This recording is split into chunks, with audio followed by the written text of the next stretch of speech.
Palang araw mga ka-business, mga kapatid, mga kaibigan.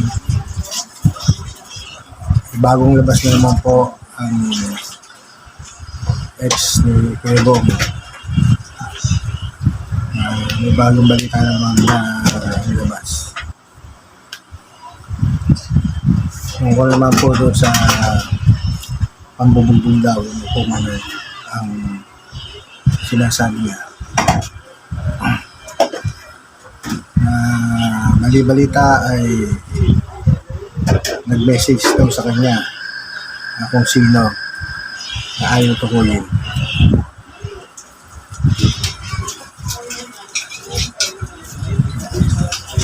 Talagang hindi siya mapakali hanggat hindi niya napapakali sa kaibigan mo.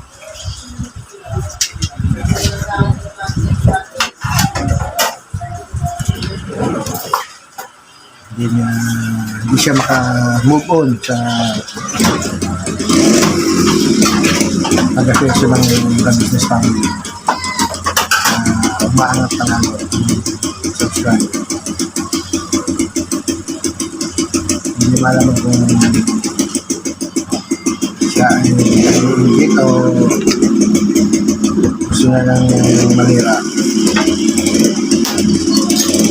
panggulo sa pamilya ng business.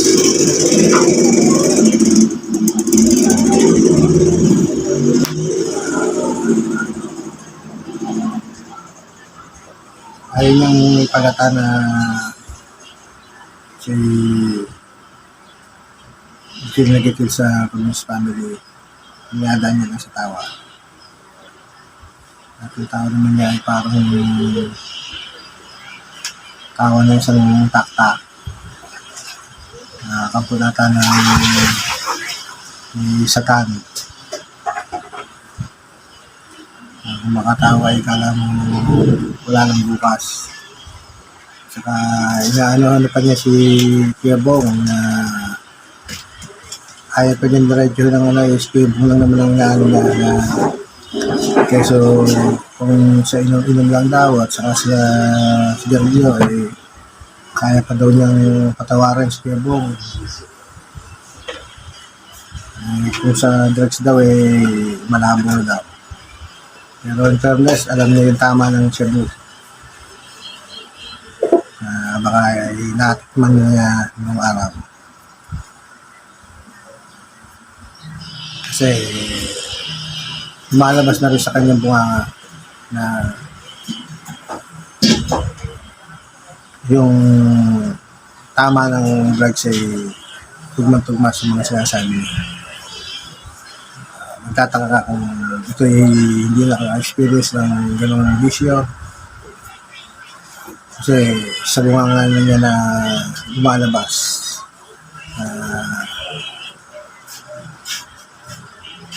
yun ang tama ng drugs.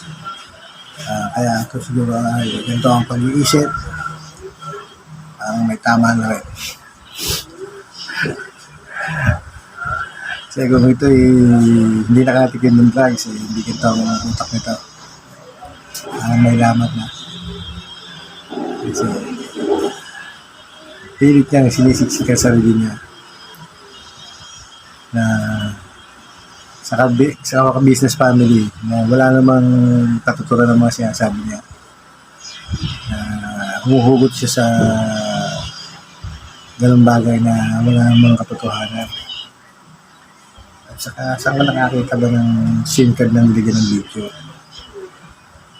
Alam ko sa SIM card ay number lamang ang nailalagay.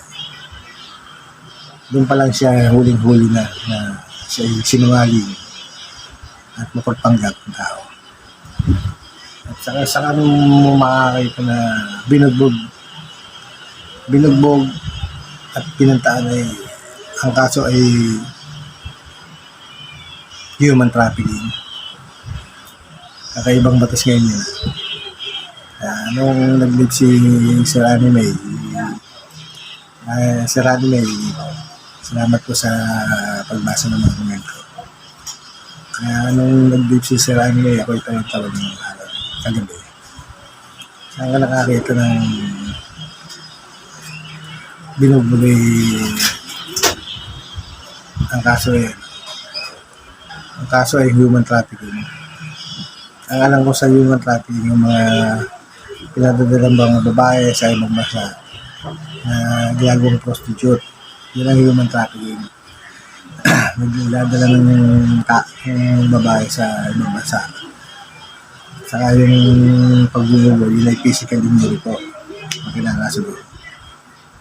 At saka po yung pinagbantaan mo, hindi po human trafficking po ang tawag doon.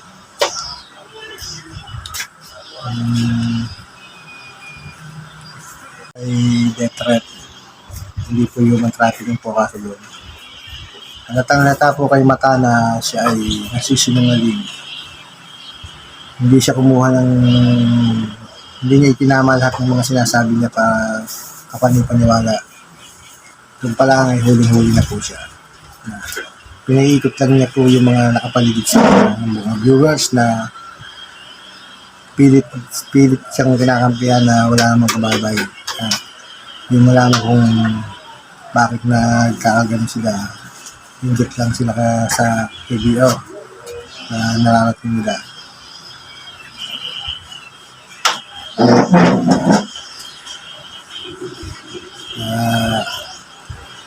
Sa mga subscriber ng Kabis Family, huwag kayo po maniniwala kay Clarissa. Yan po ay puro pagpapanggap lang at wala mga kabagay-bagay ang mga sinasabi. Pasang-basa na po ang kanyang pag-ugali. Parang kulang na po yung tumili niya sa mukha ata. Sa mukha.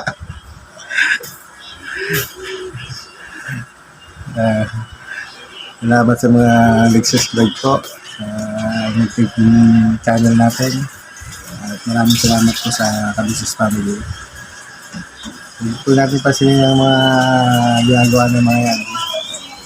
Tuloy lang po tayo sa pagbanat. Wala po tayong napakan na tao. Alam po po yan. Wala po kayong napakan na tao. Tuloy lang po. Sarasali pa ka lang kung kayo nagbablog sa sarili niyong bahay, mga pagwang at mga ends, wala po silang pakiramdam. Karapatan niyo po yan. Wala po silang karapatan na pakiramdam kayo. Salamat din po kay Kuya Ka-Business, kay Papa Dins. Idol kita kapatids. Tulong lang sa pagbana.